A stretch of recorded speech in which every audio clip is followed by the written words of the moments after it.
Hello guys, আসসালামু আলাইকুম। সবাই কেমন আছেন? আশা করি ভালো আছেন। এটা হচ্ছে কলাখালী থেকে ভটকাড়ি যাওয়ার যে সংলগ্ন একটি ব্রিজ আছে কলাখালীর সাথে, সেই ব্রিজের নির্মাণাধীন কাজ চলছে।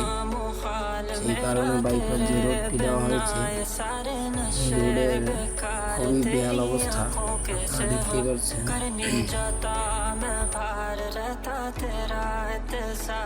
কিন্তু এখানে যে কাঠের ব্রিজটি দেওয়া হয়েছে, ব্রিজটি ঠিকই আছে, এর থেকে যাওয়া যায়, কিন্তু তার পাশে ওই সাইডে এবং এই সাইডে যে রোড, এখান থেকে যাওয়াটা অনেক বেহাল দশা, খারাপ অবস্থা।